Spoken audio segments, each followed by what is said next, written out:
honestly, it's just the only thing that matters is today, and then tomorrow I'll focus on tomorrow. But I think the past is the past, and we're kind of moving on to the new season here. Okay, he has the right mindset, but check this out. This is a little bit interesting. Prior to last night's game, Cam Newton posted this on Instagram. It's a photo with QB1 written over it. So he seems to have all the confidence in the world. But Max, I want to ask you, the preseason is in the books. Who do you think has proved themselves to be QB1 for the Patriots? My answer is Cam Newton, but I got a comment on that sound by Mac Jones. Was Bill Belichick using him as a marionette, as a puppet? Or like that dude is channeling Bill Belichick. Well, he was always his walk at the draft. Remember, everyone was comparing him to Bill Belichick, even with that strut. What's unbelievable is there are guys, I always think of like Andrew Luck and compare him to Cam Newton. Because they came out, they're both number one. Who's going to be the better pro? Turns out you could argue it was Cam Newton after everyone thought Andrew Luck. Cam Newton won an MVP, went to a Super Bowl, and then Luck wound up retiring. But when you heard Cam Newton talk, especially early in his career, he said he was so uncomfortable in his own skin, he made you uncomfortable watching him. Mm-hmm. Andrew Luck just spat out all the football cliches, but he had drank the Kool-Aid so long ago in his life, he didn't have to stop to think about anything. Andrew Luck believed it, so he just spat it out, and it's like, yep, that's what I want to hear. That's some football talk, and he believed. Mac Jones is one of these dudes. He's channeling Belichick because that's who he is. That's like, Saban, Belichick. There you go, Max. It's perfect. I get all that. And I hear 7-on-7, 11-on-11, 2-minute drill, preseason is great. The best game I've seen by a Patriots quarterback this preseason was game 2 by Cam Newton.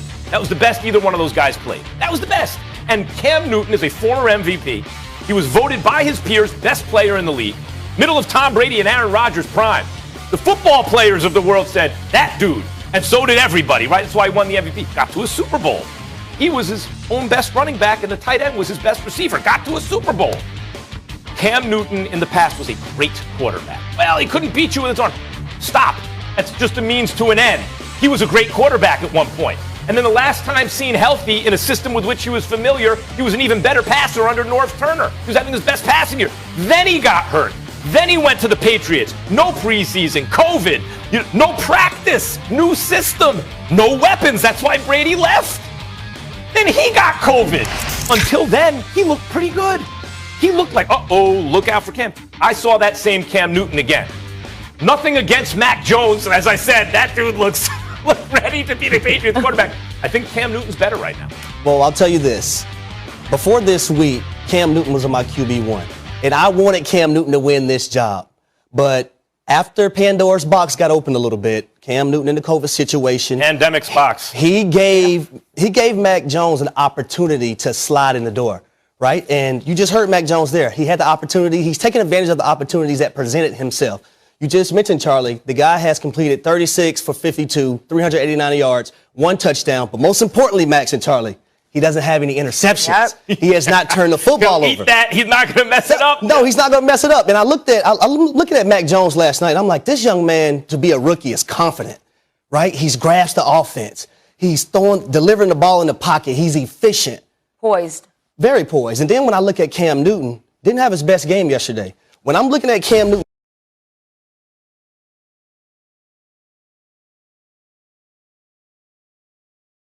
throw the football yesterday outside the numbers, there were some struggles, right? Passes being low, passes being skipped to receivers, but then you get to his interception. And I'm going to break down this interception for you from Cam Newton.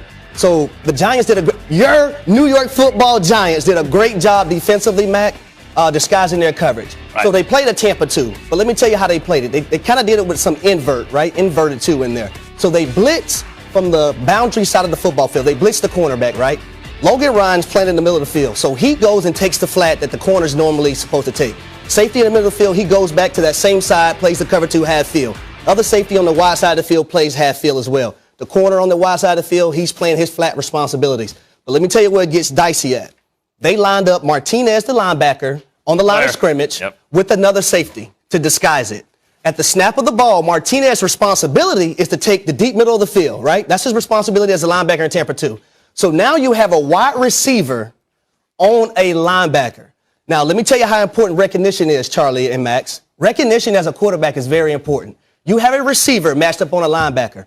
Why is Cam Newton trying to back shoulder a wide receiver when he's running one-on-one with the linebacker? Just put some air on that football and let that receiver go run under the football. Then the interception doesn't even happen, right? So those are the things that I'm talking about with Cam. And I want Cam to win this job. I'm from Georgia. I'm from the south side of Georgia. Cam is from the south side of Georgia. Do I want him to win this job? Hell yes, I want him to win this job. But right now, Mac Jones is the best quarterback for the Patriots and to win that quarterback job. In week one, he's the best quarterback. In my eyes, he is. I hear what you're saying, but I disagree. First of all, Cam may be suffering from the curse of the gifted, right? Why does Mac Jones, why is his processor and all that, like you like what you see there and not as much with Cam? Because Mac Jones had to have that. Right, because he was not the biggest, strongest, fastest dude on the field. Cam was the best athlete in the NFL playing quarterback. Biggest, strongest, fastest guy playing quarterback. The curse of the gifted. You never have to have those same kind of refined skills as the other dudes get. When you do, you get Michael Jordan. You get LeBron James. When you got the best athlete who also acts like they're the worst athlete, then you get the next level. That hasn't been Cam. He hasn't been Jordan or LeBron James. He may suffer from the curse of the gifted, right? Because you're able to rely on your physical gift. But you know what Mac Jones doesn't have going for him? Experience. And I know this one day someone's going to do it. Some starting quarterback as a rookie is going to win the Super Bowl. But as of today, no starting quarterback who is a rookie ever even took his team to a Super Bowl. Now, on the other hand, if you didn't have anyone else on the roster who's capable of doing that, I would say, okay, this kid's really good. He's ready. They got a good offensive line. He's ready. But you do. You got a dude who's been in the Super Bowl. You got a dude who won MVP. You got a dude, this is going to sound, here's a hot take. Ready for this? Yep. I'm not sure Cam has played his best football. How do you like that? I'm not sure. And Don't you? Well, I'll tell you why. He was more of a physical phenomenon in a Don't league. you amp me up on First Take this morning. You about to get me riled up. The whole point. And we just started this show now. He was more of a physical phenomenon in a league that had fewer of them. Because he also sort of changed the position, right? There weren't as many guys who could do a lot of things he could do. There are more now. So I get that. I'm just saying, under Norv Turner, he was a better passer from the pocket. And now he's not with Norv Turner. He's with Bill Belichick right now. Okay. He's going to have the best coaching and the best all-around team maybe around him he's ever had, with all that experience behind him where he's been humbled. And let's not overstate his lack of athletic ability. We're comparing him to 7 years ago, to himself. He's still one of the biggest, strongest, most athletic quarterbacks in the history of football. Today, he is still that. So I'm not sure. And I think he deserves a chance to try. If I was a Patriots fan, I'm trying to win a Super Bowl, that's the guy I want to see. Well, first things first, I want to go back to Mac Jones and his experience. I'm not worried about the experience part when it comes to Mac Jones, because where did he play college at, Max? Yep, Alabama. Yep. He played at Alabama. And all they have. do is play in big games down there in Bama. That's what they do. These guys are experienced. They're ready to play. They're ready to play when they come into the NFL, except for Tua, but that's for another story. We'll get to that a little later. But when you look at Mac Jones, I just think he's the guy for this team. I look at him in the pocket. Remember, I just talked about recognition, right? Recognizing matchups. I love the way when his tight end was down the field, he back shouldered his tight end. That's a play where you back shoulder your guy. I love the way he is in the pocket, delivering the football down the field, standing tall in the pocket, just gunning that thing. Listen, and he's very efficient. He's smart. He's not going to lose you games. That's what you want. I'm telling you, I'll be the first to tell you, I wanted Cam Newton to win this job. But after watching Mac Jones and seeing the big picture, Mac Jones is the guy. And for Cam Newton, listen, don't sit up here and tell me we're going to see Cam Newton from 2015 again. We're not seeing Cam Newton from 2015 ever again. He's also available, Mac Jones. I mean, like, this whole conversation, the whole debate started out with you bringing that up. He's available. You know, Cam Newton, last year after getting COVID, which he said he suffered some long-term effects from. Right. I thought it ruined their season. Even so, 2 plays away from 9-7, but maybe they would have been much better than that. He was better early. After that, he was in protocols, which you could, from that, I infer he has not been vaccinated because he's in the unvaccinated protocols, right? And if he doesn't get the job, he did it to himself in this case by not getting vaccinated. And Bill Belichick is going to look at all these things when he's making that decision on who's going to be his quarterback. Because, like someone mentioned, I don't even know who it was. I was watching the show. Lord and behold, if they're thriving and going through, playing well, right? And the next thing you know, Cam has to miss time. Yeah. Now you have to revert. It's a definite possibility. You know what I mean? So all these things play a factor in Bill Belichick's decision. Well, one thing we know is that Bill Belichick, he does not like to backpedal, so he definitely wants to get this right. But Let's turn our focus to Dallas because all doubt seems to have been expelled there, who have expressed with confidence Dak Prescott is ready to go for week 1. His first game action in 340 days when the Cowboys take on the Super Bowl defending Bucs. Dak returned to team drills last Wednesday after not having practiced since July 27th because of a shoulder strain, and now the Cowboys have 3 days off before returning to practice on Thursday to prep for week 1. Here's head coach Mike McCarthy. With a little less than 2 weeks here to the opener, how do you assess where you stand and how much work needs to be done to be ready for that opener? I mean, Captain Obvious, we're full steam ahead to Tampa. I mean, we've lost some opportunities to practice, with Dak. So, now that he's back, it's, our focus really, part of Kellen's focus and Dak's focus really has been this past week. We need to get as much in as we possibly can between now and the Tampa Bay game. So our focus is on Tampa. Okay. Focus is on Tampa. Very generic response. Max, are you confident or are you concerned when it comes to Dak Prescott? I'm confident because we know Dak. I knew Dak was a good quarterback. If you ask me, and you could see that from this first preseason game. I was like, what's this? They got him in the 4th round? Right? And at the time, we used to debate on this show. I was like, yeah, I think he's might be the better fit here than Tony Romo because, why? He didn't miss time. He was always available, and he just had that thing, and he was making all the plays. At a certain point, I thought maybe he got a hair overrated. I thought that the Cowboys should have locked him up at 20 to 25 a couple of years ago when he was an upper-middle-class quarterback. But what disabused me of the idea that he's not at least very good, if not great, was I think Andy Dalton's decent. I think Andy Dalton, you could do a lot worse as a backup quarterback. And when he took over that offense, I was like, what just happened to that offense, right? The red rifle, not at it again. Well, but it's not even to knock Andy Dalton. It's to say Andy Dalton as a replacement, the gap between a replacement quarterback and Dak is wide. And unlike Garoppolo, where you're like, the gap's also wide between Garoppolo and a replacement quarterback. I keep bringing that up. He wins 3 out of every 4 for a team that loses 3 out of every 4 without him. It's obvious. With Garoppolo, it's more subtle. With Dak, it's obvious. Yeah. He can throw, he can run, he can read defenses. His teammates love him. He can lead. He can do all the things very obviously you want a quarterback to do. And the line is back. He should have at least a good, if not excellent, offensive line. His running back is in shape. And he's got 3 receivers. Zeke. We got Slim Zeke coming into the season. You got Slim Zeke. Slim Daddy. With a chip on his shoulder. And you got 3 receivers. Yep. Eating less chips, though. Probably. they need to get a chip is what they need. The 3 receivers, other than Tampa, that's the best 3 in the league. If you had to say 1, 2, 3, who's the best in the league, my vote would go to Dallas, other than Tampa, right? He's set up. He's very good, and he's on a good offense. He's going to be the comeback player of the year. Well, for me, it's both, right? I'm concerned. Well, I'm going to go with confident. I'm confident in Dak because I'm confident in his abilities. Dak is a pro's pro. He's going to play the game of football, and we see what he means to this Dallas football, not just offense, but this entire team and his leadership. The concern part for me is that, okay, Dak is going through this shoulder injury. Let's just say what happens when one of these offensive linemen miss a block, miss something in protection, right? Dak gets sacked, and he gets driven on that shoulder. Now, I'm worried about the mental capacity, the mental state of Dak Prescott. Being a quarterback, a guy who relies on his shoulder to throw the football, what is his mental going to be if this occurs? That's where it lies for me. That's the concern part for me. But when it comes to confident, I'm confident in Dak. I'm confident he's going to lead this football team to a NFC East title. I know you don't feel the same, Max, but that's just the way I feel about Dak. But the concerning part is him actually comeback landing on that shoulder. player of the year?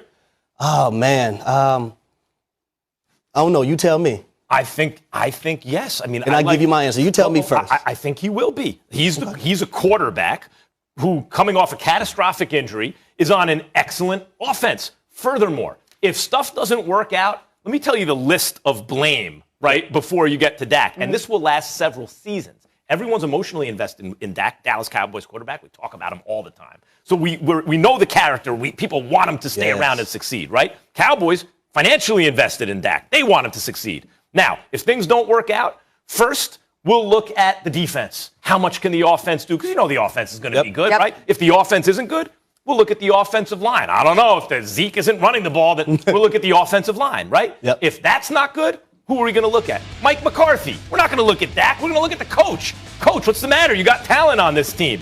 There are at least 2 years and 3 levels of excuses before people would finally turn to Dak and be like, that's the problem. He's the quarterback. He's going to have a good season if he's healthy. He's going to win comeback player of the year. So for me, I think Dak is the leading candidate. But for me, I think there's two guys that's on Dak's heels. Right? You got to look at the Carolina Panthers running back Christian McCaffrey. Right? What did they do this offseason? What did they do this offseason? They brought in Sam Darnold, right, to revitalize his career. What's the best way to do that? You have a back like C-Mac, who can do it in the pass game. 1,000-yard rusher, 1,000-yard receiver. Who can run between the tackles quiet as kept. He can do it all. You can line him up all over the football field, right? So you take pressure. Who's the guy who's going to have the football more times, I'll say second most than a quarterback? The running back. Especially right? one who can and he can do it out of the backfield as well as rushing the football. Another guy in the same category, I'm going to go with Saquon Barkley from your Giants. I think he's another guy that can take a lot of pressure off Daniel Jones and has an opportunity to do it in the run game and the pass game to win comeback player of the year. So for me, it's Dak. But for me, Max, it's Dak, Christian McCaffrey, then it's Saquon. And for C-Mac, I'll tell you this. He's the #1 running back in fantasy. Everybody picks C-Mac. Maybe in reality too, brother. And that offense with Joe Brady, they're building things around C-Mac, right? Yeah. To make Sam Darnold comfortable. Yeah. So he's not seeing ghosts like he's seen up here in New York. C-Mac is Christian McCaffrey has been a monster since college. He has. A monster. Saquon Barkley is like a bigger, stronger, faster Christian McCaffrey. Maybe he doesn't catch quite as well, but he can catch passes now. He doesn't run routes like him either. But Saquon is Saquon, and by the way, as a rookie, Saquon got over 2,000 yards from scrimmage as a 21-year-old rookie behind a bad offensive line and without a quarterback. Okay, the remains of Eli Manning at the time. He still doesn't have an offensive line, dude. He's like, there's not. Have you seen the preseason? There's nothing to run behind. So Saquon, my Saquon Barkley, I love you. And by the way, that was hard to watch last night. Every time Daniel Jones was looking good and thriving, throwing the football, we're going to get to that. We're going to get to that. But my point is, I can't go with Saquon because of the line. So it comes down to McCaffrey, who's a great pick, no question, and the quarterback. So where do you see the gap? Between the quarterback and the running back, quarterback's going to get it. So where's the gap between Dak Prescott and Christian McCaffrey? Comeback player of the year. Where's the gap? The only reason it's even not lopsided for Dak is McCaffrey does so much. Yes, he can, if he comes back to where he was. And he's going to get his touches. His offensive coordinator, Joe Brady, is going to make sure he gets his touches. An excellent quarterback with something to prove. With an offensive line, a running back, and 3 receivers, give me that dude as comeback player of the year. And he definitely has something to prove. Like I said before, 340 days since his last game. And if we ask Caesars Sportsbook, Dak has the best odds to win comeback player of the year, followed by, yes? Christian McCaffrey. No, actually, followed by Joe Burrow. Oh, okay. Jameis Winston, Christian McCaffrey, and then Saquon. Have you seen what the Bengals look like? Joe Burrow. I feel bad for Joe Burrow. We feel bad. Who was that by again? Caesars Sportsbook. Okay, they need to hire me. Here's the only thing about Sportsbook. You hear that? He's looking for another job. Okay, guys, let's keep it moving. That's also the quarterback. A lot to get to here on First Take. Might the 49ers deploy an unusual quarterback strategy that includes both options? We'll get the guys' reaction to this potential plan. Plus, Tua had an up and down season last year, and report has it the Dolphins are considering making a major move. More on what could potentially be brewing in Miami in just a bit. Keep it locked to First Take.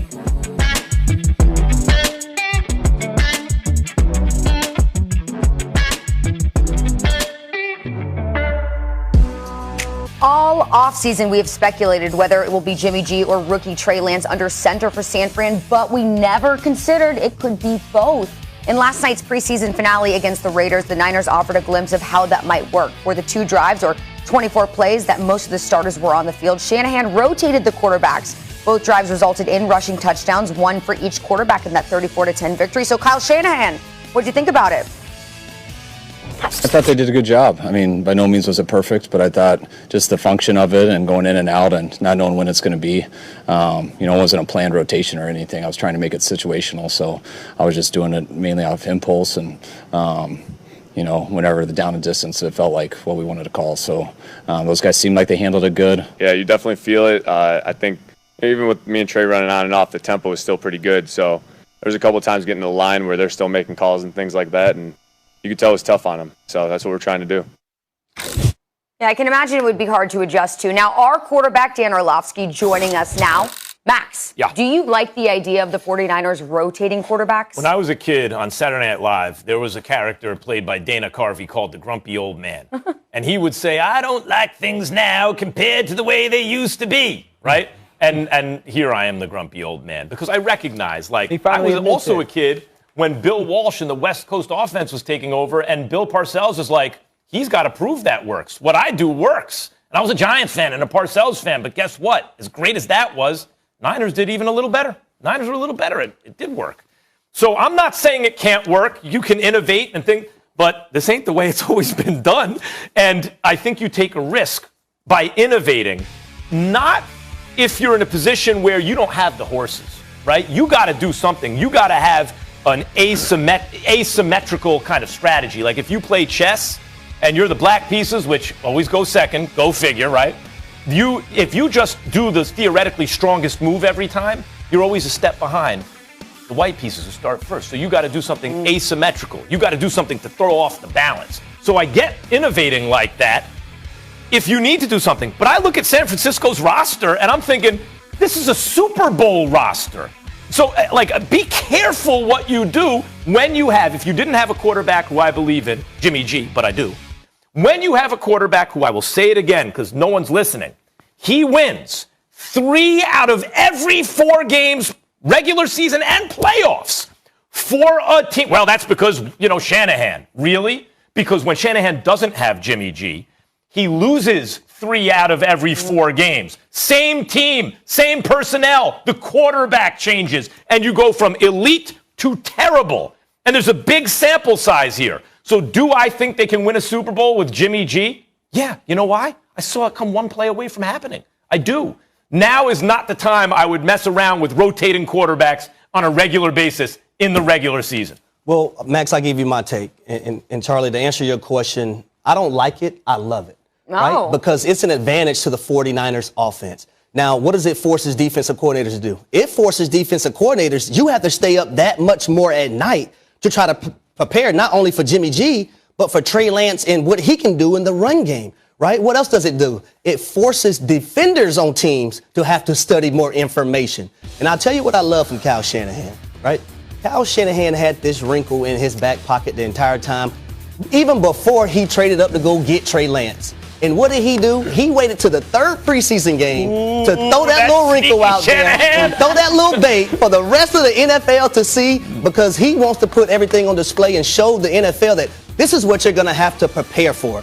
But I like the wrinkle when they drafted Trey Lance. The thought of him being involved in the run game, I thought made him to choose him over Mac Jones. No, Jimmy Garoppolo. Oh, Jimmy G, okay. Right, when they drafted him, I liked the Trey Lance to be the starting quarterback over Jimmy Garoppolo because he has that element to his game, right? But now if you're not going to start him, you get him those reps, right? So he's not just sitting over there with a clipboard just collecting dust. You get him those reps. You get him to be a little bit more confident about himself, because there's no question. At what point in the game, though? Week 6. It doesn't matter. It doesn't? Yeah, don't have him just holding the clipboard like Aaron Rodgers and Patrick Mahomes did. That never worked. The simple fact that you don't want Trey Lance over there just sitting now, just collecting dust. If he has those intangibles to make this offense better and make this offense thrive, you put him out there in the football field in situations. Now you can control the situation a little bit until you think he is ready. I already think he's ready because I think his highs are a little bit more better than Jimmy Garoppolo. But I love the fact that they're doing this with both their quarterbacks. Now defenses have to prepare for 2 guys, Jimmy G and Trey Lance. And if they can't do it, then they're going to continue to do it out there on the football field. All right, before I get to this question, Max, stop talking about the Jimmy Garoppolo wins with Kyle Shanahan and Kyle doesn't win with anybody else. The other 2 quarterbacks that he's had to play with are guys trying to survive in the NFL right now. They're trying to, keep jobs. It wasn't like he went from Jimmy Garoppolo into a decent backup option. Both those guys, C.J. Beathard and Nick Mullins just got cut. So the fall off After years is in the league. He's been in the league for years already. Who? 3 or 4 years. You guys are fighting for jobs in the NFL, but you're trying to make it sound like he went from Jimmy Garoppolo to a solid backup. So stop using that argument. It's not good. You have to compare what the quarterback does to the backup. And the reason I picked the backups, Dan, is because everyone credits Shanahan. Well, if he's such a genius and it has nothing to do with Jimmy G, he should at least be able to survive with a backup. They couldn't survive. They could never win with a backup. They had injuries last year. They had a ton of injuries, Max. Players have proven to be backup quarterbacks. That's my point. Neither of those guys have proven to be backup quarterbacks. They're fighting just to survive. For a while. He just got cut. Yes, eventually everyone gets cut, especially backup quarterbacks, Dan. All right, that's not the question. It's a year move. Stop using that argument. Listen, it only becomes an issue if one of the players starts to perform poorly. Okay? If both of these guys are going in and out of the games and they're playing well, that's fine. But if Jimmy Garoppolo is the starter and he's playing good and then they're bringing in Trey Lance and the offense sputters, then it starts to become an issue in the locker room. Or Jimmy's the starter and he's not playing well and then Trey Lance comes in and the offense takes off, then it starts to become an issue in the locker room. But I don't think this is an issue if both of them are playing well. Now, to be a rare offense in the NFL right now, you need to be able to do two of two things. One, you got to be able to do whatever you want in the pass game. Throw the ball all around the yard. Well, Jimmy Garoppolo does a good job of that. And then number two, you really want to be able to play 11 on 11 in the run game, utilizing the quarterback run. And that's where Trey Lance is going to come in. And so I truly believe that the organization and Kyle wanted Trey Lance to go take this starting job in preseason, similar to what it seems that Mac Jones has done in New England. He just didn't do it. And Harry, to your point of forcing these defensive coordinators to try to think about this. This team's first 5 games, their first 2 games against Detroit and Philadelphia, both new staffs. So now imagine both of these coaching staffs having to get ready to coach their first game ever as head coaching and coaching staffs in the NFL. By the way, prepare for 2 different quarterbacks and 2 different offenses. Well, San Francisco starts 2-0. Then Green Bay, we're going to be fighting them for a playoff spot and likely playoff seeding.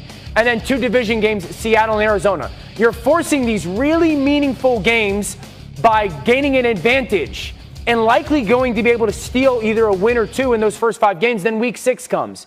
Now you've gotten Trey Lance 60, 70 snaps. Maybe he's a little bit more comfortable. You stole a win or 2, and here comes your bye week. Guys, he didn't play a lot in college. That you want. I'm the guy who stated that, Max. He needs reps. He needs reps. But he also needs time. Like, look, the Pats and the Niners, to me, are in very similar positions in the sense that they have brand-name quarterbacks, and people don't believe in those brands. They don't really believe in Jimmy G or Cam Newton anymore. And maybe everyone else is right, and I'm wrong. But when I take a close look at Jimmy G and a close look at Cam, not in how they get it done, but the results. When I see the results of both guys quarterbacking teams, to me, it seems as though they've both been to Super Bowls. They could get a team to a Super Bowl, and Jimmy G, one throw away from winning it, you can win it with them. So on rosters where you are ready to win a Super Bowl, with quarterbacks on the rosters who are young and promising with big upsides in the future, but are relatively inexperienced, especially in Trey Lance's case, I understand people don't believe in Jimmy G or Cam Newton. I would just say take a closer look. You may be surprised at the results that they have achieved recently. Okay, let me ask you this, Max. So, first of all, they're different situations because right now in New England, Mac Jones is a better quarterback than Cam Newton, and in 3 months is going to be a better quarterback than Cam Newton.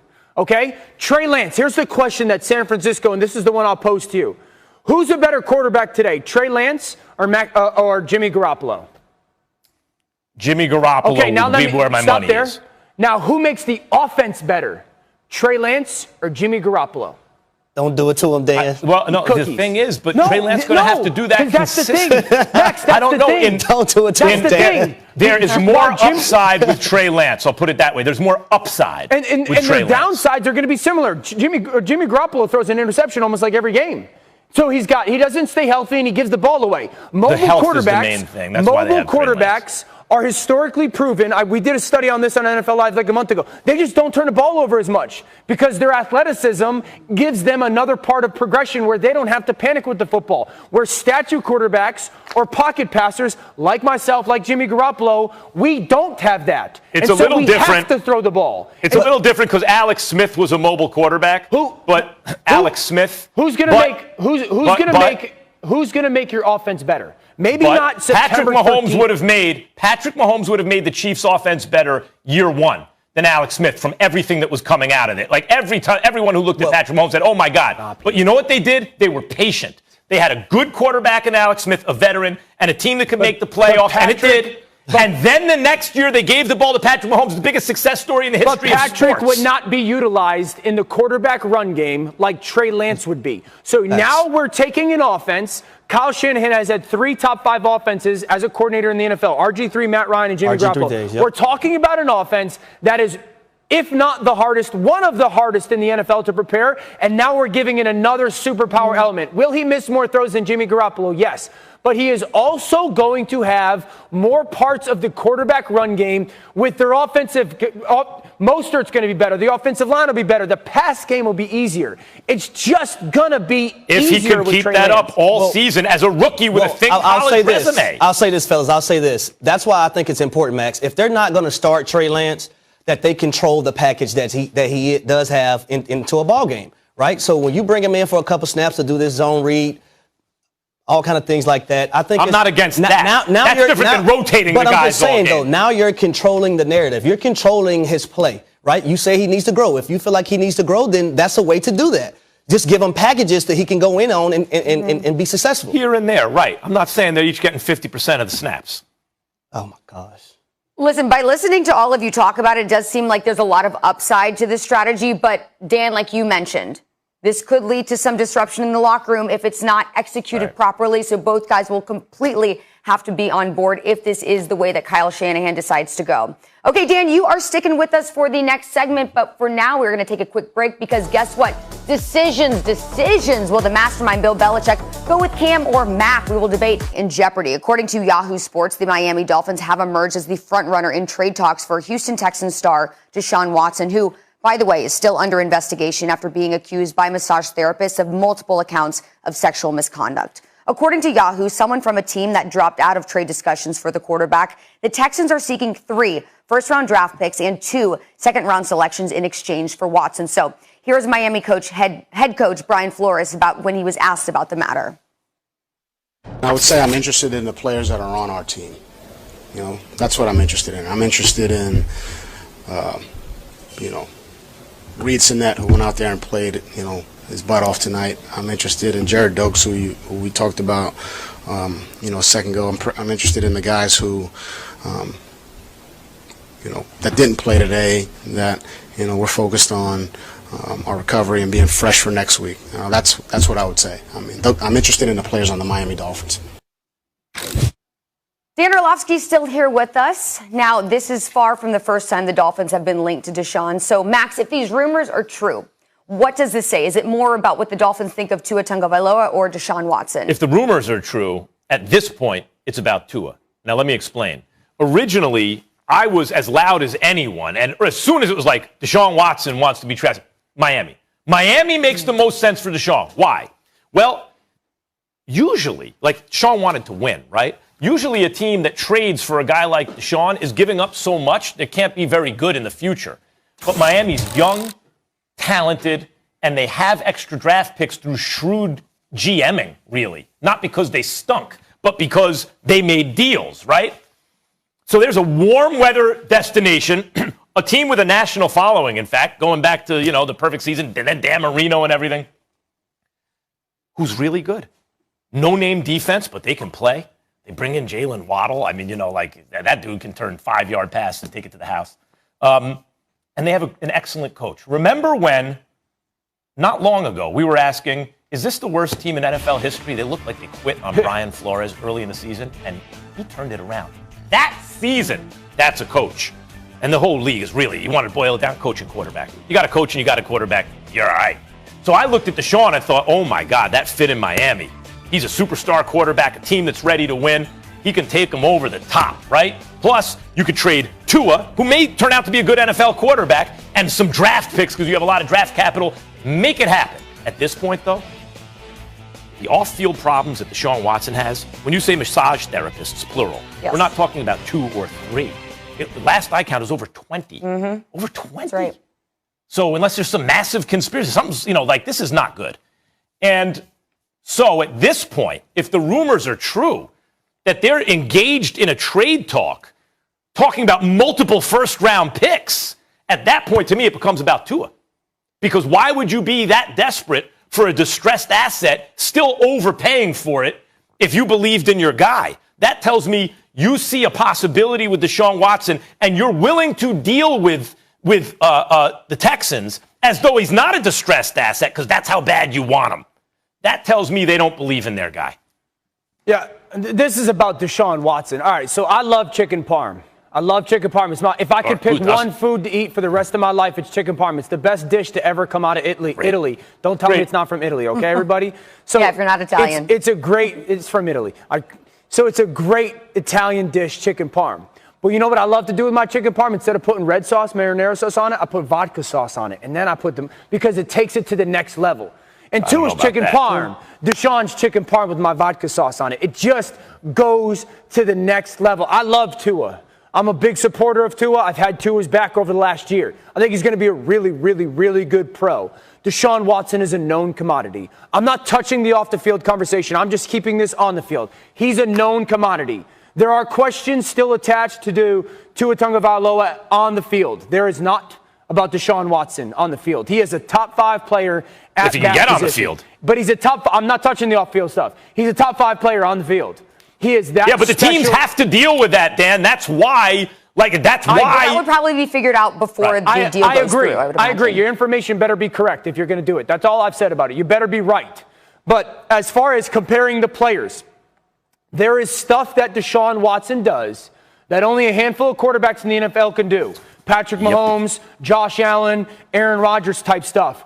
As far as a physical talent and the ability to just go be a playmaker, he is special and he is rare. He is a guy that you bona fide, once you get him on your football team, we can win a Super Bowl because of that guy. Not because we can win a Super Bowl with that guy, we can win a Super Bowl because of him. And I'm not there to jump that hoop to say that about Tua. I'm not there to say that there aren't questions attached to Tua, both performance and health-wise. Again, I love his game, and he's going to be very good. But Deshaun Watson is a known commodity. He is a question that's already been answered. He's an upgrade to the best dish ever, chicken parm. You put a little vodka sauce on it, that's Deshaun Watson. He is an upgrade. I'll say for me, guys, I think it's both. It says a lot about Tua, and it says a lot about Deshaun Watson as well. When you look at Tua, right, he's not grasping things as quickly as they would like last year, right? When you look in the draft and you look at a guy that they could have drafted, Justin Herbert, in that spot as well. I know the Dolphins are kicking themselves. I know the fans are kicking themselves about that as well. But when you look at Tua Tagovailoa, I think everything is moving slower than the Miami Dolphins organization would like things to move, right? And you look at this football team entirely. You look at the overhaul. This is a Super Bowl caliber team with a good quarterback, right? And they're just one quarterback away from, I'll say, winning the AFC East, being in contention to win a Super Bowl. Now, you look at Deshaun Watson. He's a guy who passed for over 4,800 yards last year, guys. 33 touchdowns and 7 interceptions. He completed 70% of his passes. I have Deshaun Watson as top 5 quarterback in the NFL right now. If he's on the field. If he's on the football arguably, field. yep. So if you trade for him, and I do believe, like, if you trade for Deshaun Watson, it has to – Houston can't rob Peter and pay Paul, right? There has to be some legal language in there. If this happens, if this goes on, then we get our picks back, or vice versa. You know what I mean? That has to be stipulations in the contracts. But I will say this.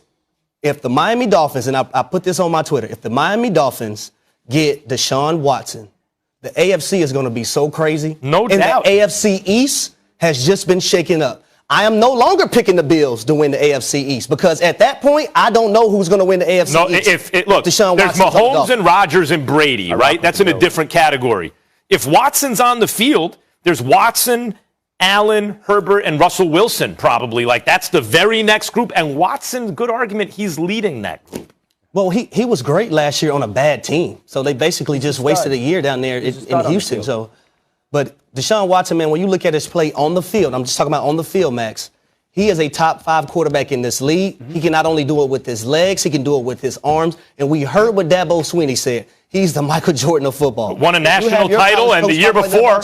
Whatever team you go to, they're going to be in contention. He was the best player on the field when they lost the national title. Yeah. And then he won it with a miracle play after miracle play. Yeah, no doubt. Yeah, I mean, Deshaun Watson can do a lot with bad teams. Even last season with a bad team, he's still at the 3rd best completion percentage, only behind Aaron Rodgers and Drew Brees. So it says a lot about him. Dan, thank you so very much. Always appreciated your insight and your time. And Dan, make sure you put some seasoning on your food, man. Yeah, Come and on, look, all you're talking about the chicken parm with the vodka sauce. I don't know about all that. But as soon as you started talking about that, I said, my God. First of all, the man's starving to death by dinner. Dan doesn't eat anything all day. By dinner, you give him anything he thinks is delicious. It's called intermittent fasting. I don't eat food for taste. I eat it for fuel. Wow. Nothing tastes as good as skinny feels, right? Minute on the lips, lifetime on the hips. There we go. All right, guys, let's keep it moving. I want to ask, who is the real favorite heading into the season, the champs or the runner-up? The guys debate who they think will hoist the Super Bowl trophy this year. There's nothing the Chiefs can do. There will be no repeat. It's something that will motivate you for the rest of your career. Touchdown, Kansas City! The biggest thing that I preach to myself is you never want to be satisfied with where you're at. We have to be better than even we were this last year and go out there and win the Super Bowl. You already know the goal in Kansas City: protect Patrick Mahomes at all costs. And the Chiefs did that with the complete rebuild of the offensive line. 3 rookies will start in front of the star when the season opens against the Cleveland Browns. The Chiefs went undefeated this preseason, and Patrick Mahomes wasn't sacked once in all 3 games. Mahomes with nothing but praise for his O-line after last night's win over the Vikings. I think they've had an amazing preseason. I haven't got hit a lot. I don't think I really got touched today, and that just speaks to them and how they've been playing. They've done a great job, and they're getting better each and every week, so I'm excited for the season. Super Bowl champion Jeff Saturday joins us now. Max, who's your favorite to win the Super Bowl this season? Is it the Chiefs or is it the Bucs? It is the Kansas City Chiefs. Look, the most spectacular player on the field in the last Super Bowl was Patrick Mahomes. The only guy everyone's going to remember forever from that Super Bowl is Patrick Mahomes. He's the best player on the field. Now, he didn't do anything statistically because he was running for his life. But he made superhuman plays that no one else in the history of football, maybe Aaron Rodgers, could have made consistently. And he did it consistently. Unbelievable. And Todd Bowles, listen, you guys can fill me in on the nuances of the defense and everything. And he's very good defensively, I get it. But I think he's getting a little too much credit for, he was a genius. He didn't bring any extra guys. Why would you? They were missing both starting tackles, 3 guys off the offensive line. Yeah, so Patrick Mahomes was pressured on a higher percentage of snaps than anyone in Super Bowl history, and everyone was always covered because you never had to bring anyone. Yeah, of course that's what you do. Now, Jeff Saturday, I know the Bucs are very impressive, and you loved them last year. I'm sure you love them again. But I don't think you appreciate how important an offensive line is. So let me tell you, I know you played on one and won a championship. But I simulated a season on Madden once, and after several tries, actually won a Super Bowl. I think I have some credibility here. Jeff, they brought in, think of this job. Like, I'm a Giants fan, and I had to listen to Dave Gettleman talk about hog mollies and everything 3 years ago, and they're worse than ever. One off season. They bring in Orlando Brown Jr. from a rival in the AFC, all-pro level. They bring in Joe Tooney, left side, locked down at an elite level. 1 season, all-pro level. They bring in Austin Blythe. I think a solid guy from the Rams. That's good. Is he even going to start? Because they love Creed Humphrey, who they stole, right? By Austin Blythe. They just, Remmers is solid. He's on the right side. They just fixed the offensive line in 1 season where on paper, they should absolutely be top 10. So guess what? That whole defensive strategy last year, the genius of not bringing extra guys, guess again. And this time, Patrick Mahomes ain't playing on a bum wheel. Good luck, everybody. Oh, by the way, you also have a running back now with a season under his belt who can do a whole lot of. Chiefs are going to win the Super Bowl if they stay healthy because they have, after everything I just said, they have Patrick Mahomes, who's the best I've ever seen. Max, I love you, and my favorite part is you try to use my own weapon against me. Yes, he did. Yes, he did. Get me so excited about you know what I mean? Like he baited me in. He even sprinkled in the Giants, knowing last night I'm on tilt already, just watching Thomas on the edge, and so he's throwing that in on me, and it's a fantastic argument, and it is well put together, and it all is holistically true. Veach should get a ton of credit about what he did on the offensive line. I do agree with you. They will be phenomenal offensively. It's the defense that I hold issue with. And I think what's going to happen and what will bear out, and I fully agree with you on the Todd Bowles in the Super Bowl. You didn't need to do anything because your 4 could beat their 5, and they did it repeatedly, right? So you didn't have to do anything. You could play back, do what you wanted to do. That's not going to be the same this year. I still don't buy the fact that the Bucs didn't get better collectively as the season progressed last year, and especially after the bye week. So with all that being said, I think they continue to move forward. I think with O.J. Howard coming back at tight end, again, to balance or to add another weapon to the plethora that Tom Brady already has, I think they are loaded to bear. I think they're physically more dominating than the Chiefs. And so when I look at that, I agree with you on Patrick Mahomes. He is a special player.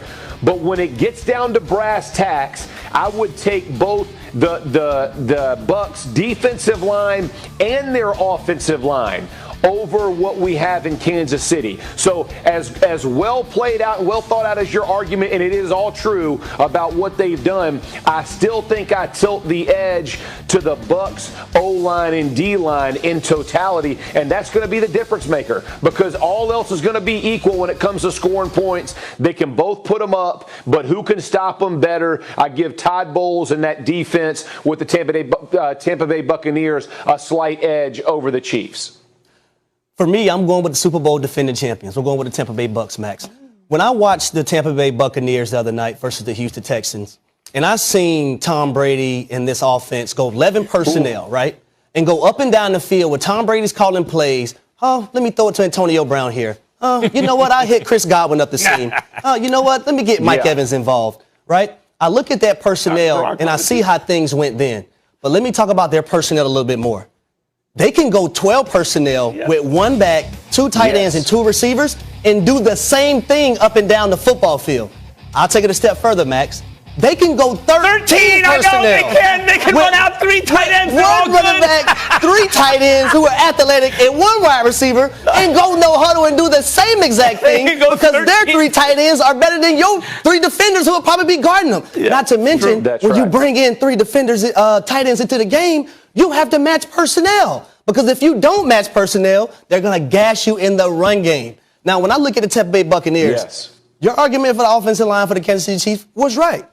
But don't make it sound like the Tampa Bay Buccaneers offensive line. No, they got an excellent offensive line. And like Jeff Saturday said, their defense, in my eyes, are better than the Kansas City Chiefs defense. I agree, but I think the Chiefs have a chance if things break their way to be a top 10 defense. In fact, I think they can be good, but I agree with you. Bucs have better offensive line, or you would take the Bucs front on both sides of the ball 100%. over the Kansas City front. I agree with that. And by the way, the 13 personnel thing, people are forgetting O.J. Howard. Cameron Brate, and Gronk. Until this last draft, O.J. Howard was the most celebrated tight end out of college in 10 years, probably, right? Until this last draft. Yes. But I'll tell you this. Let me just say this real quick. I agree with everything you guys are saying. To me, what the difference, what the tiebreaker is Patrick Mahomes. Mm-hmm.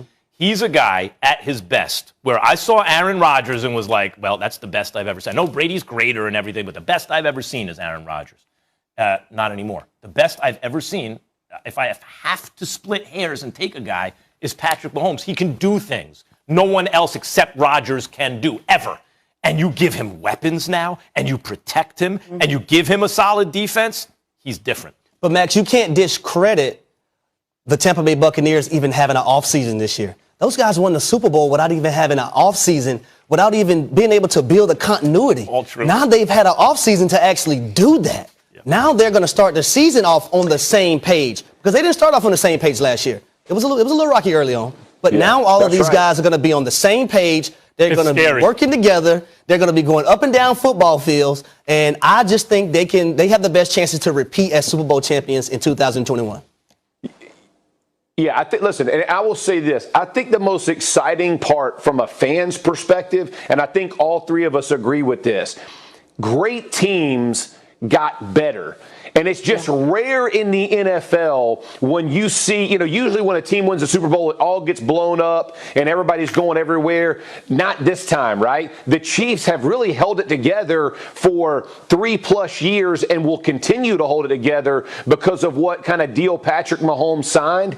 I think the excitement is the great got even better. And we get to sit in a seat and watch this thing and watch these people tee off on each other. I don't know that it gets any better. And we're not even talking about the Browns and other teams whose rosters have gotten significantly better as well. I just think we're at a fantastic time in the game that we can talk about the two Super Bowl football teams are better this year than they were last year. And that's never happened before. Only one's playing with a chip on their shoulder, though. Well, only one's playing with a chip on their shoulder. Side note, the Tampa Bay Buccaneers returned 22 starters. I was going to say identical offense squad. and defense. And they just won a Super Bowl, same team. No doubt, but Kansas City's looking for revenge.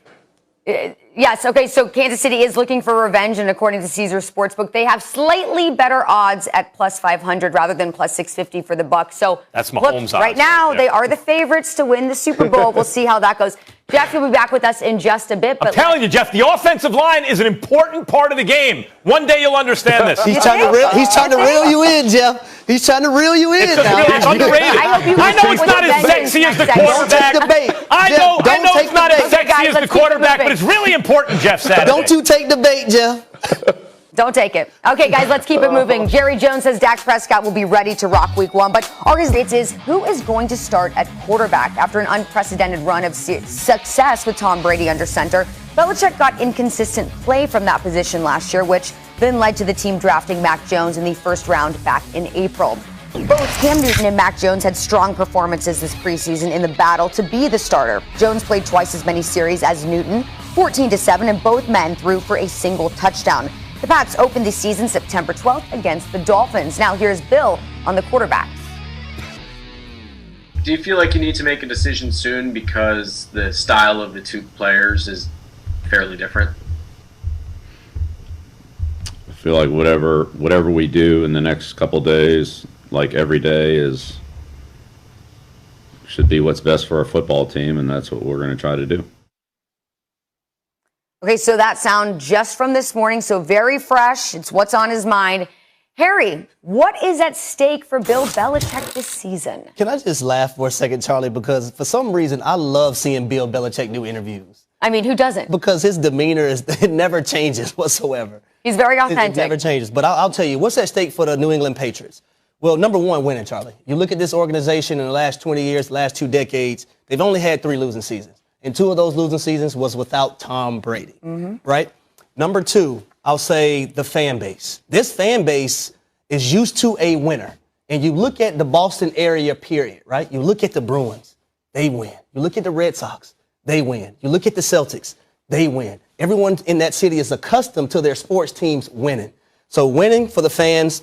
Number 3, I'm going to go with Bill Belichick's pride. Bill Belichick is a prideful guy. He doesn't like seeing other people win and not seeing the New England Patriots, who he controls from a general manager standpoint and a head coaching standpoint, not win. So those are the 3 things for me when it comes to the Patriots. I'll tell you what's at stake for Bill Belichick. His entire legacy. That's what's at stake for Bill Belichick. It's his legacy. And let me tell you why. It's very hard in real life experiments to get it perfect. Like, let me give you an example. The 49ers and Jimmy G. Here we have a guy who's missed so much time for one team that we can see the sample size is large when he plays for the team and when he doesn't. And I pointed out that when he plays for the team, hear it again. they win 3 out of 4 games. When he doesn't, they lose 3 out of 4. For the same team. They don't go 500 without him. You love you some Jimmy G. He loves that stat. They don't go 500 without him. They go 1 out of 4 instead of 3 out of 4. Dan Orlovsky comes on and says, well, look who the backups are. There's always something. It's never going to be a perfect experiment, but we go by the evidence we have, right? Nick Mullins, by the way, not the worst guy in the world, but like always, it's never going to be perfect. So I'm not saying it's perfect with Bill Belichick and Tom Brady, because life isn't, and real life experiments are not going to be perfect. You just have to take the data that you get. But what do we have? What have we seen? By the way, without Tom Brady, they did have a winning season with Matt Castle. Tom Brady. They didn't make the playoffs. They didn't make the playoffs, but they won 11 games, 10 with Matt Castle. Belichick can coach. And for years, I was using that example. You know, people say, well, they just went undefeated the year before, so that's a big fall off. I know that they won 10 games. That's a losing season in the Patriots organization. But the fact is, I know they won 10 games, 11 altogether, with Matt Castle as a starting quarterback. So I would tell everyone, don't tell me about Bill Belichick with the Browns. Get out of here with that, right? And even last year, wait a minute. Brady made sure the cupboard was bare. because he had Jimmy Garoppolo shipped out of town. When Belichick wouldn't do it, he went to Kraft, and the owner said, ship him out of town. So there's nothing to replace Brady with. And there are no offensive weapons. It's one of the reasons he left. And there's COVID, et cetera, et cetera, et cetera. And that would be one thing. If the Patriots did what they did, and Tampa Bay went to the playoffs and won a playoff game. Tampa Bay didn't win a playoff. No, they did much more. They won the Super Bowl. And yes, Aaron Rodgers had his offensive line damaged. Mahomes had his ravaged. But the bottom line is, year one, by the way, Tom Brady stacked the deck. It was a loaded team. Jameis threw 30 interceptions. They still won 7 games the year before. 30 interceptions, they won 7 games. A loaded team. He brought in Antonio Brown and Gronk to a loaded team, and Leonard Fournette, who was great, I wouldn't be surprised at some point if he tell Jules to come on down there, Julian Edelman. Right? The point is, but these guys could all still really play. So he stacked the deck in his favor. Yeah. And if he hadn't won the Super Bowl, I would bring all that stuff up like, oh, wait a minute. He beat, extenuating circumstances be damned.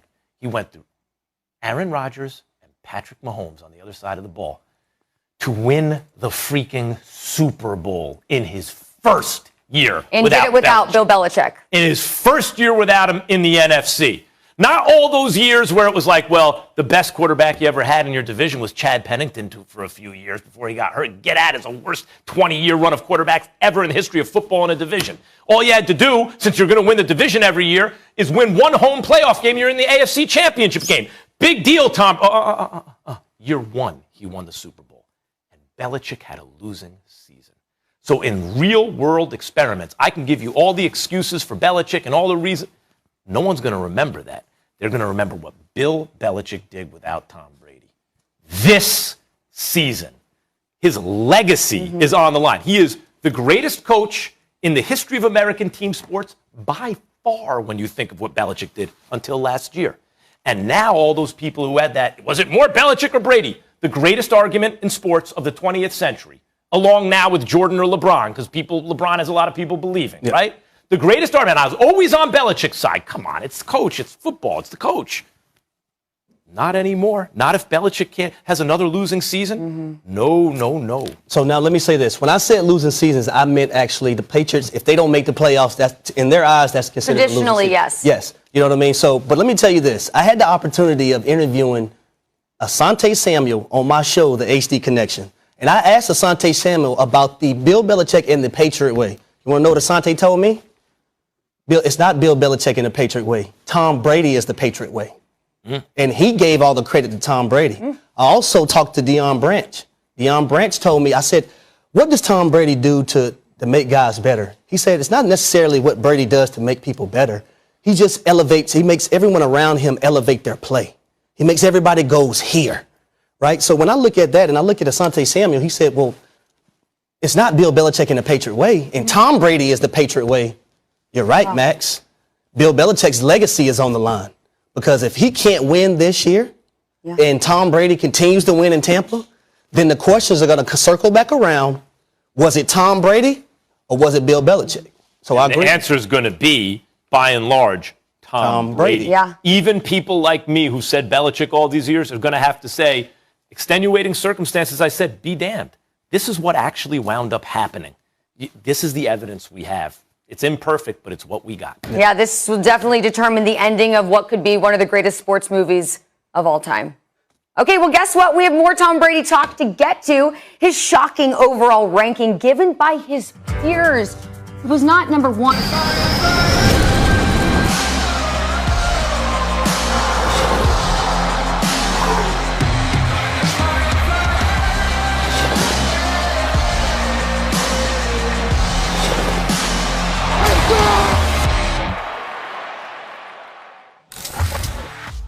Jerry Jones announced on the Cowboys pregame show on 105.3 The Fan that Dak Prescott was, quote, good to go for the Cowboys season opener against the Bucs in just 10 days. Jones said Dak, quote, turned it loose in practice and was none the worse for it. Okay. Cowboys coach Mike McCarthy also pumped to get him back to work with the focus now on Tampa Bay. Listen. With a little less than 2 weeks here to the opener, how do you assess where you stand and how much work needs to be done to be ready for that opener? I mean, Captain Obvious, we're full steam ahead to Tampa. I mean, we've lost some opportunities to practice, with Dak. So, now that he's back, it's, our focus really, part of Kellen's focus and Dak's focus really has been this past week. We need to get as much in as we possibly can between now and the Tampa Bay game. So our focus is on Tampa.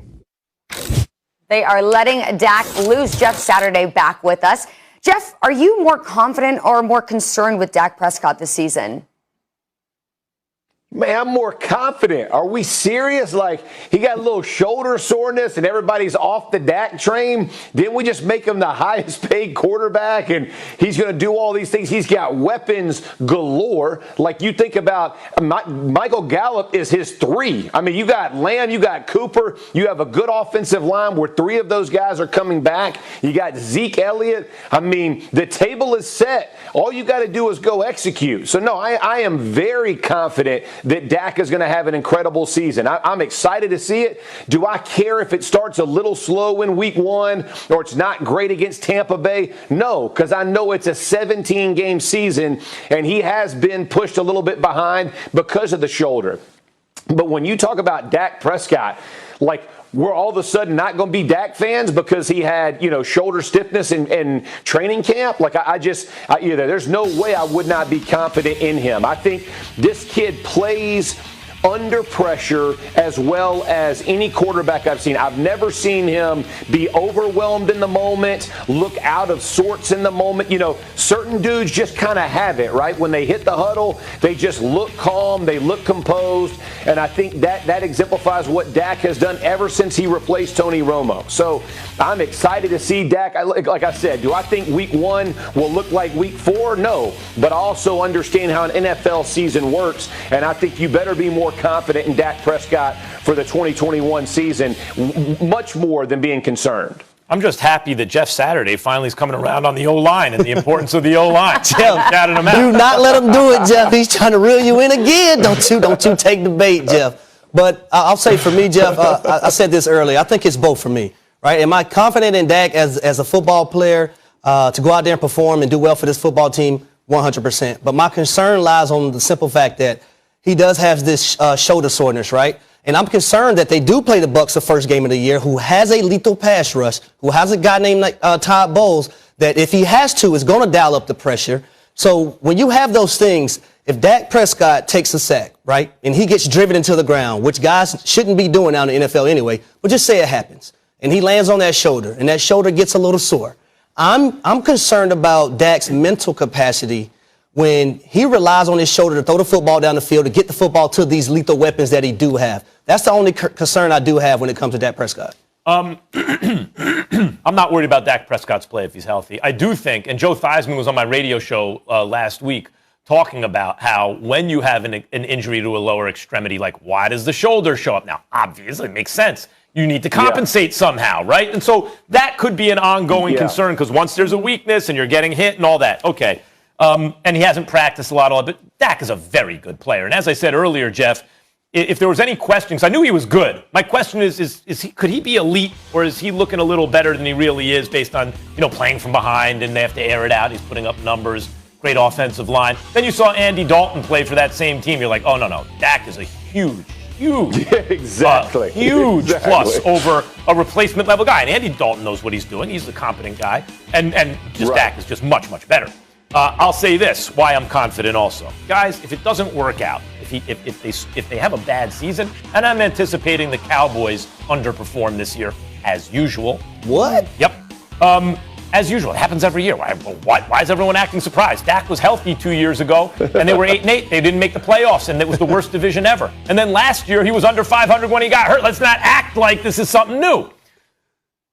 But if it doesn't work out, let me tell you the list of people who will be blamed before Dak, because we can see Dak can play, right? Number one, we're going to say if he's not protected, if he were to get hurt again, the offensive line was not the same as it used to be, where it was every year the best in the league. It was like that old offensive line when they were winning Super Bowls. That was the best in the business. Not that anymore. It wasn't, last year because of injury. Maybe they can't get back there. Two, if Ezekiel Elliott doesn't run like we think he can, Zeke got paid. He was never the same, even though he came in shape. And if the offensive line isn't as good as it used to be, that can happen too. 3, this probably should have been 1. The defense. The defense was one of the worst defenses you will ever see last year. They can be significantly better and still be among the worst in the league, right? And then finally, if it's none of those things, or even if you cycle through each one of them and address them, we're going to blame the coach. We're going to say Mike McCarthy shouldn't have had the job in the first place.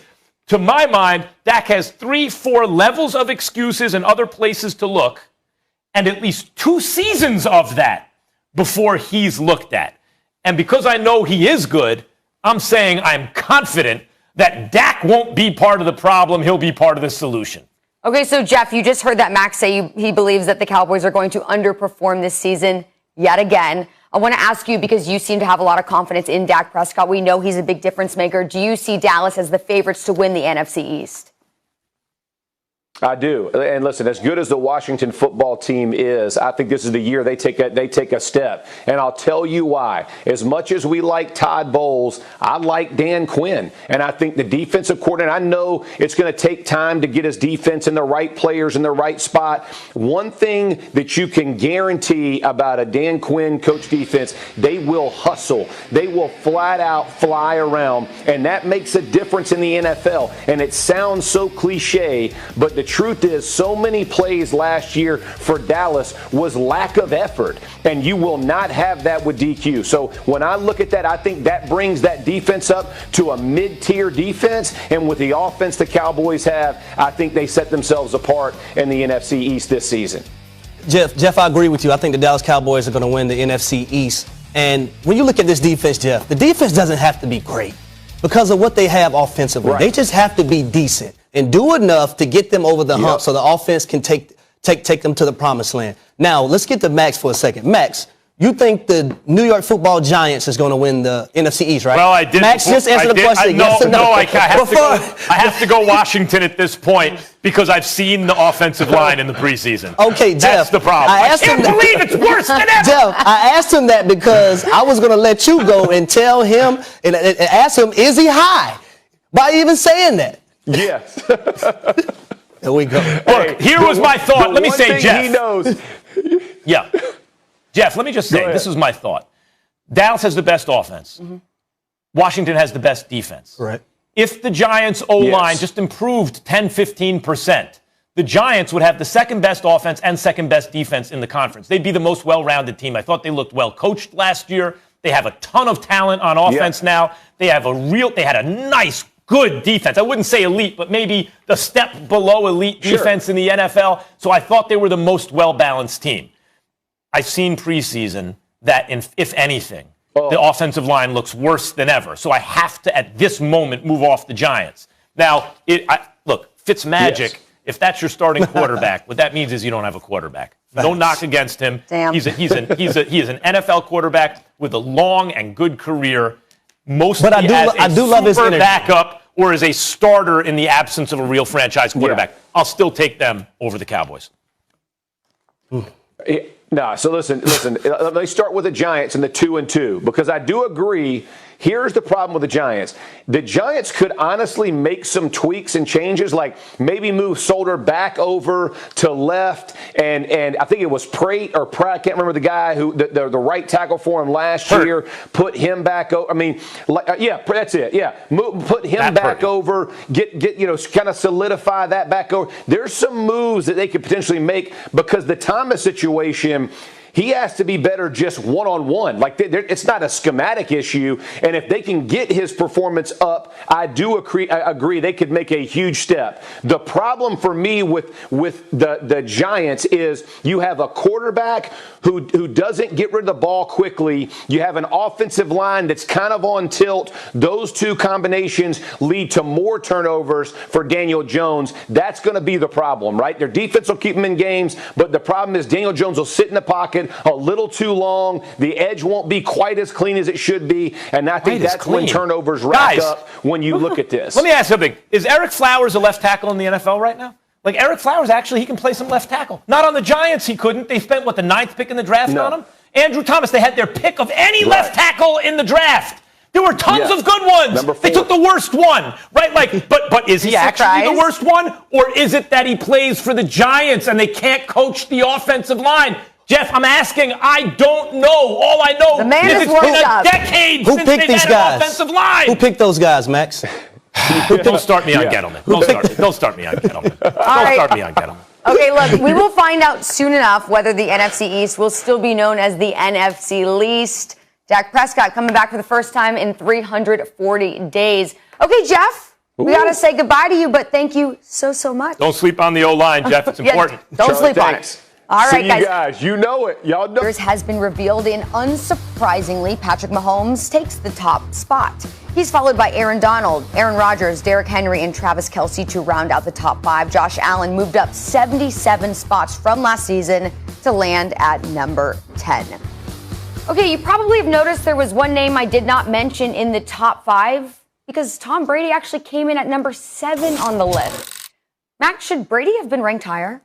Yep. The Cliff guy is saying Brady should have been ranked higher. I understand if you want to stick Aaron Donald in there because Aaron Donald is a better defensive tackle than Brady is a quarterback at this moment. However, defensive tackles are so much less important than quarterbacks. It is impossible not to take that into consideration. Brady, but if you want to put Donald ahead of him, I get it. Brady should be 3rd, maybe 4th on this list. I'm sorry, like Kelsey's great. Is he better than Kittle? You know, like DeAndre Hopkins or Devontae Adams, they're great. I can name other receivers, they're better than Tyreek Hill. Like, who'd you rather have? I can come up with other receivers, right? But at the quarterback position, which is by a factor of 1 billion, the most important position on the field, there is Patrick Mahomes and Aaron Rodgers. And while his talent doesn't jump out at you like theirs does, his results do. Tom Brady. That's tier 1. If you want to put Tom Brady right under Mahomes and Rodgers in tier 1A, fine. But when you are in the top 3 quarterbacks in the league, I think you're top 3 in the league. Derrick Henry at running back, you really need a guy who's going to be able to. Yeah, Charlie. Derrick Henry can run. You talking about some, Derrick Henry can run. I'm not Charlie, doubting this show has been good today. Now, This show has been good. I'm not please don't make me in any get other you today, direction, please, but I'm Charlie. with Max. I think Tom Brady certainly There should have are been in the top more 5. well-rounded backs, more well-rounded backs than Derrick Henry in the NFL. And running back can be approximated by almost any running back on your roster. Though? It's not important. A dominant running back does not move the needle in terms of your chances to win a championship. Your offensive line does, but I can throw an average running back behind a great offensive line. They will look good. This is a fact. I can throw a great running back behind a bad offensive line. They will look bad. They'll average something like 2-point-something yards per carry. It's just the way it is. So a running back can never be on this list, especially if he's not a fantastic pass catcher. If you want to tell me McCaffrey's coming off the season he had a couple years ago and you want to put him 4th, we may disagree, but I get it. Derrick Henry, none of those receivers, I don't think they could be on the list. Aaron Donald is so especially different from everyone else at the position over the last 5 or 6 years. I get it. Even then, I wouldn't have him 3rd. So name me, and I respect the hell out of Tom Brady. I think he's the GOAT. He's won 6 Super Bowls. But I want you to name me one thing that Tom Brady does great. Wait, is he on 6 or 7 right now? 7. 7. Sorry. 7. Jeez. My goodness. 7 Super Bowls, still 7th on the list. But tell me this. Name me one thing. Super Bowl for every spot on the list. Don't you get away from that question, Max. Name me one thing that Tom Brady does great, besides recruiting other people to come to where he is. He makes faster decisions better than anyone else, which is the most important thing at quarterback. He also leads great. But now, his arm and accuracy is more than good enough, and he does the most important thing better than anyone ever probably, which is make better decisions faster. So if you're building your all-time quarterback, that's the trait you're taking from Tom Brady? Yeah. This processing speed and quality. Over Peyton Manning? Well, the difference between Tom Brady and Peyton Manning is they both I'll did put that. you in a bind now. They both did that. The difference is Brady was much better in the playoffs because he had a better arm. And I think once you get to the playoffs, that next level, the processor might be the most important thing, but man, you better have a good arm. Brady always had a better arm than Peyton Manning. That played up in the playoffs. What physical trait does Brady do great? Well, I just said he has a very good arm. It's strong and it's accurate. It's accurate? Yeah. Because he started off the season a little shaky last year. New squad, no preseason, no practice. But I can't get over the fact that y'all are telling me that you would bump Tom Brady up and you would knock Derrick Henry out. Derrick Henry? A guy who only led the lead in rushing 2 years in a row. He's a guy who literally put an offensive team, the team offensively, on his back.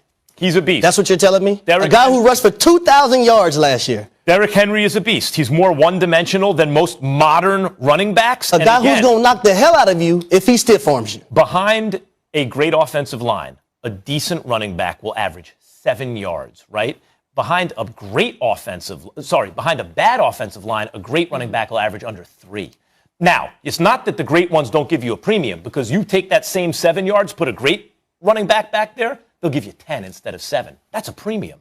But that's what we're talking about. It's much more about the offensive line than the running back. I think Tom Brady deserves to be in 7, right where he's at. Okay, well, I think I would love to talk to those who voted and put him at number 7 to see what their thoughts were. But let me ask you, Charlie, really quick. Who voted to put him at 7? His peers. Who? His peers. I can't hear you, Max. Who? I know you Who put him at number 7? I know you played in the league, but I will remind you. I didn't say that, Max. I'm just asking who voted him at number 7? Right around 04, 05, I used to put Madden in franchise mode in GM sometimes. Sure, I wouldn't play it. I would simulate the season, but still, I think I have plenty of credibility here. Who put him at 7? We'll say it one more time. The players, okay? Let's move on. His peers. Thank you, Charlie. That's all. For a quarterback, okay, you want to rate him lower than someone else for another position. He and the Bucs start their championship defense just 10 days away against Dallas. So before we turn the page to the regular season, let's really reflect on the preseason. Max, what was your biggest takeaway from this preseason? My sports enemy, we all have sports enemies, is right now Gettleman. I knew it. I knew it. Now you can get it out. You was waiting on this. 3 years ago, he took the Giants GM job. Louis Riddick didn't get it. Our own Louis Riddick. Gettleman did. With his obvious Boston accent, which I object to as a New Yorker, whether you're running for mayor or GMing the team. And I think you'll see the results are pretty consistent. Not a great idea. And stood up at the press conference and talked about his hog mollies and how the offensive line. Gettleman, you've had 3 years to fix the offensive line. You have forgotten more football than I will ever know. I could fix an offensive line in 1 year. It takes 1 year. By the way, see what the Kansas City Chiefs just did? Their offensive line fell apart in the Super Bowl. Both starting tackles, they cut them, they were hurt. They rebuilt the offensive line in a few months. I remember when Whitworth. 3 months. When Whitworth, I think this may have been Jerry Reese, who also got by the end, I was just as angry at. Maybe not just as angry, but angry. Whitworth, no, he's too old. You can't sign him to a big deal, and he went to L.A. How's Whitworth doing in L.A. with the Rams? He's killing it. He's killing the game. Now, Nate Solder's the guy you got to give the big money contract to. Really? It's not just the drafting, it's the development. They're terrible at both. 3 years later, and in the preseason, the Giants' O-line, if anything, looks worse than it's ever been. I agree with you there. I've been waiting 10 years for them to address this, but Gettleman got up at the press conference when he got the job and said that's priority number 1. 3 years later, Daniel Jones looked pretty good. All things considered, he looked pretty good. You're going to... What? Saquon Barkley's not going to be comeback player of the year behind that line. Hear what I just said about running backs? Daniel Jones not going to develop now into a really good quarterback, which maybe he could be, maybe. Oh, my God. That's all I had. That's the number one thing that stuck out to me in this preseason. Another year of this nonsense. So for you and the Giants, the same old story, just a different year, right? That's right. All right, unfortunately, I want to see just as much passion from you with your takeaway. I'll say my takeaway is going to be that the NFL, the future is bright for the NFL when it comes to the quarterback position. I'm looking at these young quarterbacks coming in now. I'm looking at Mac Jones and how he performed in preseason. I'm looking at Zach Wilson, his little off-platform throws and the way his confidence, his exuberance.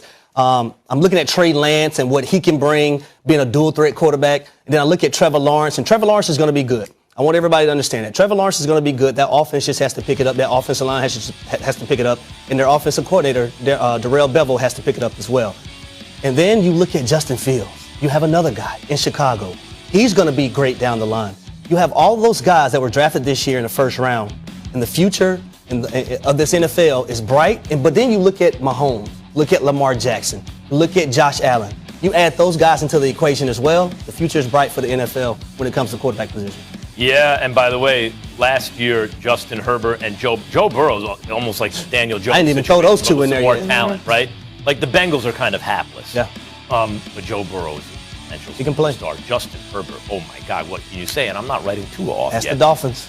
Yeah, so like the young talent, the quarterback position is real in the NFL, no doubt. They get better and better and better. Well, the future is bright for the quarterbacks in the NFL, but I think the future also seems pretty bright for the Paul brothers. We saw last night Jake Paul improved to 4-0 as a professional boxer on Sunday with a split decision victory over Tyron Woodley.